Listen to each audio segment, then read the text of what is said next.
To understand the relationship between Israel and Saudi Arabia, you first need to know how Saudi Arabia became a country.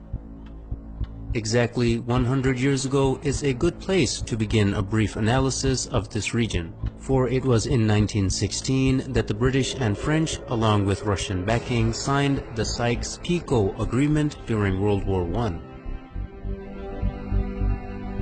This agreement anticipated the collapse, and therefore it secretly divided up the Middle East in order to design a region post-Ottoman Empire. In 1917, the year following the agreement, the Zionists had gained sufficient influence and control over the British government to get it to issue the Balfour Declaration, which promised Jews a homeland in Palestine.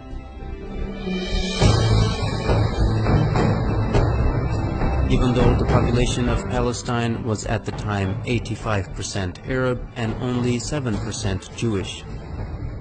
The defeat of the Ottoman Empire by British imperialism in World War I left three distinct authorities in the Arabian Peninsula. In the west, the Sharif of Hijaz; in the north, Ibn Rashid of Hayl; and in the east, Amir bin Saud of Najd, with his religiously fanatical followers, the Wahhabis. Britain got the most help from the Sharif of Hijaz, who led the Arab revolt against the Ottomans and helped the British defeat them. In return for his support, the British had agreed and promised him the establishment of a single Arabian country from Gaza to the Persian Gulf. After the war, however, Britain did not keep its promises. Instead, it drew up the Sykes-Picot Agreement and issued the Balfour Declaration.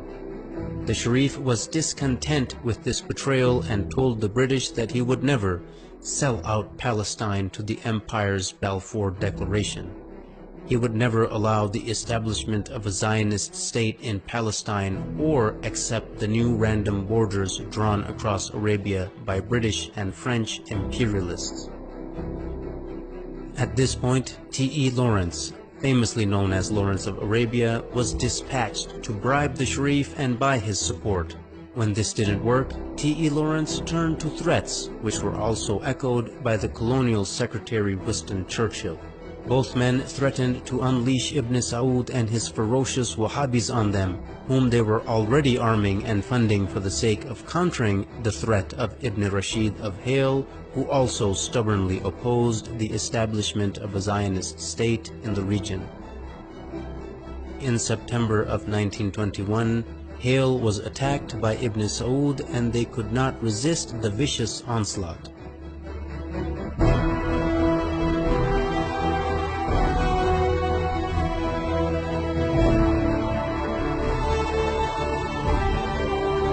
They officially surrendered in November of 1921. Hayl had dissolved into a colony of the Sultanate of Najd. By March 1924, the British realized that Sharif Hussein would not back down, so they unleashed Ibn Saud and his armies on the Hijazi territory as well. Within weeks, the forces of Ibn Saud and his Wahhabi followers began to administer what the British Foreign Secretary Lord Curzon called the final kick to Sharif Hussein, and ruthlessly attacked Hijazi territory.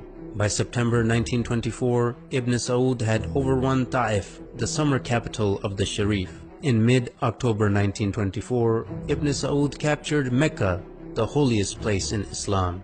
After losing Mecca, the Sharif had to flee and lose his entire territory to Ibn Saud, ancestor of the current Saudi lineage. In January 1925, Ibn Saud had begun his siege of Jeddah, and the city finally surrendered in December 1925, bringing an end to over 1,000 years of caliphate rule which had begun after the demise of Prophet Muhammad.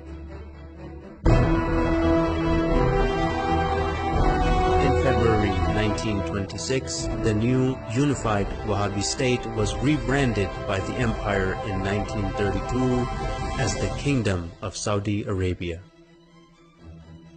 As you can see, right from the start, the man who, as a matter of principle, opposed a Zionist state in Palestine was kicked out of his own land, yet the man who was willing to allow a Zionist state to be created was paid off handsomely and given an entire new country to exploit and dominate. Even today, any nation that is opposed to the legitimacy of the Zionist entity are being destroyed one by one, while the nations that support the existence of the Zionist entity, like Saudi Arabia, are being compensated handsomely for their subservience.